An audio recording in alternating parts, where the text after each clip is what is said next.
湘北与海南的大战之后，这一年的夏季也到了尾声。一个大雨瓢泼的日子，晴子在家门前看到了一个熟悉的身影。这个女人名叫小倩，以前是富久中学的学生。晴子之前所在的四中离富久中学很近，自然而然二人也成了好朋友。晴子将小倩招呼到家里做客，眉飞色舞地讲述湘北篮球部最近的比赛，顺便问了一下小倩弟弟水泽一郎的近况。水泽一郎是流川枫的学弟，流川枫毕业后，水泽成了富久中学篮球部的队长，他视流川枫为榜样和奋斗目标，对流川枫非常崇拜。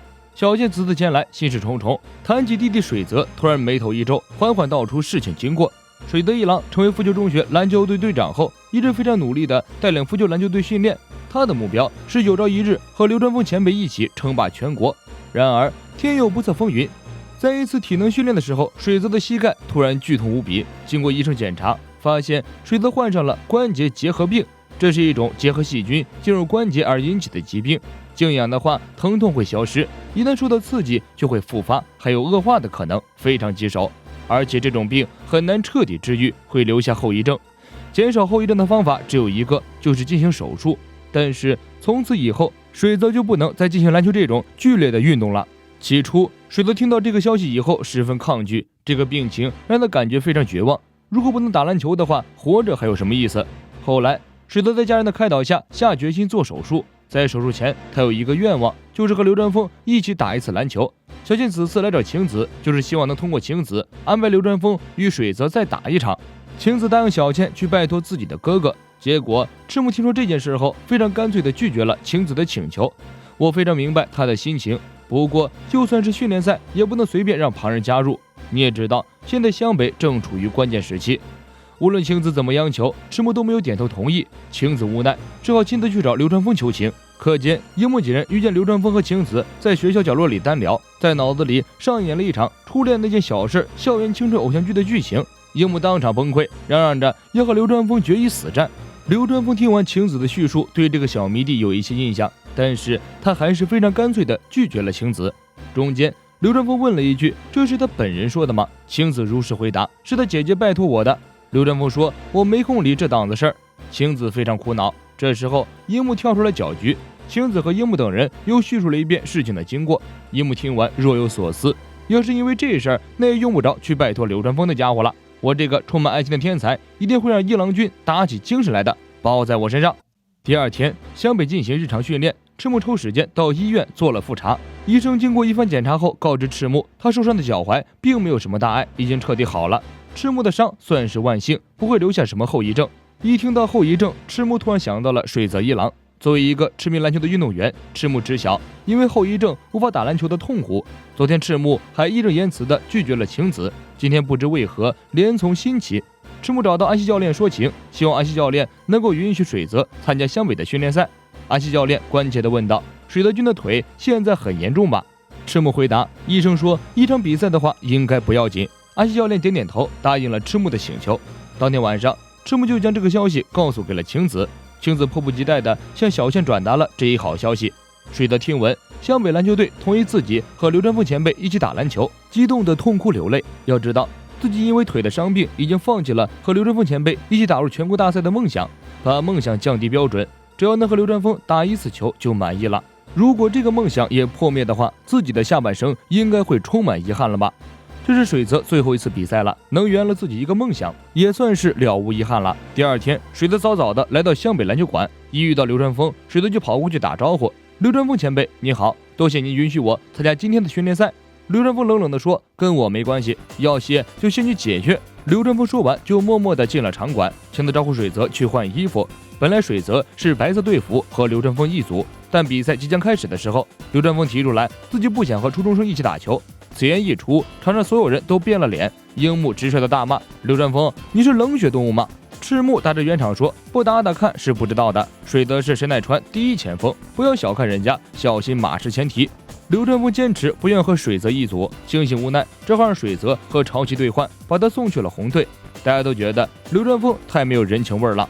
樱木安慰水泽说道：“跟着我就行了，初中生，我会让那个冷血狐狸大吃一惊。”比赛开始，水泽与木木跳球，球到了红方手里。结果水泽刚拿到球就被流川枫给抢断了，樱木从流川枫的正面扑来拦截，流川枫非常轻松的突破了樱木，水泽跟在流川枫身后，流川枫低声提醒道：“跑得太慢了。”水泽愣了一下，跑到流川枫的前面阻止，流川枫后仰跳投，非常轻松的进了一球。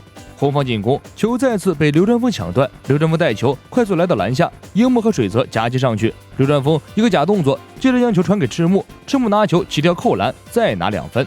好在三井很快投中一个3分球，比分稍稍追回来一些。流川枫拿球，水泽上前防守。流川枫低声说道：“你说要跟我一起打球，不是指一决胜负吗？”水泽一愣，回道：“是。”流川枫用假动作晃开水泽，迅速突进上篮。樱木从后方扑过来一个盖火锅，将流川枫直接扑倒在地。这时候，樱木突然来了灵感，自己还有一项独门绝技，用来对付流川枫之流再好不过，那就是在你头上暴扣，学名脑门灌篮。樱木这样想着，就准备付诸行动了。顾城传球给水泽，想让水泽表现一下。樱木从中间将球拦下，直接带球向禁区冲去。流川枫在前方阻挠，樱木突然起跳，奔着流川枫的脑袋扣过去。流川枫反应很快，在空中闪身躲开，樱木扑了个空，摔倒在地。上半场比赛结束，流川枫所在的白队以48比39的成绩领先樱木所在的红队。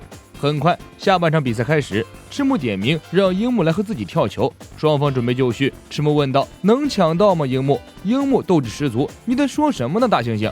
比赛开始，樱木高高跳起，将球拍飞，落地后自己一个弹射冲过去，将球抢到手，接着用力一甩，把球甩给了水泽。水泽有了和流川枫1对1的机会，流川枫非常认真，分毫不让。水泽好不容易运球摆脱了流川枫，以为马上就可以得手了。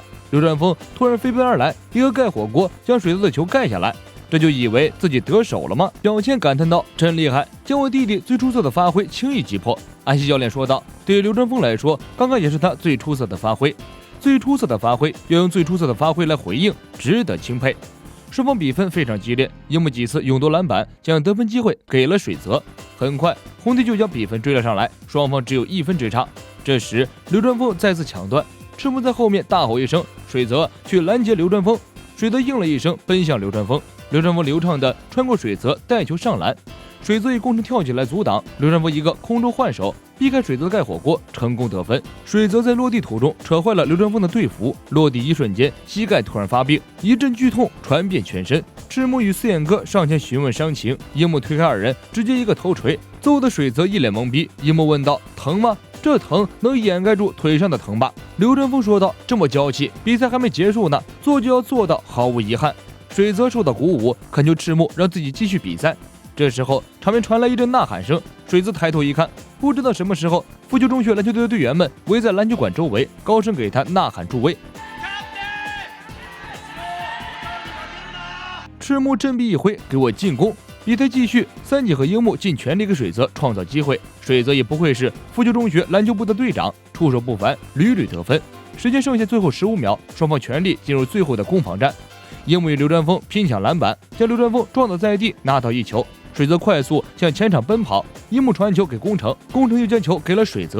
流川枫从后面追上来，直奔水泽。水泽用出一个娴熟的变向技巧，甩开了流川枫，然后将球传给了空位樱木。樱木拿到球后直接起跳，赤木与流川枫同时拦截，樱木拿球单手扣篮得分，哨声响起，全场比赛结束，红白双方78比78平局。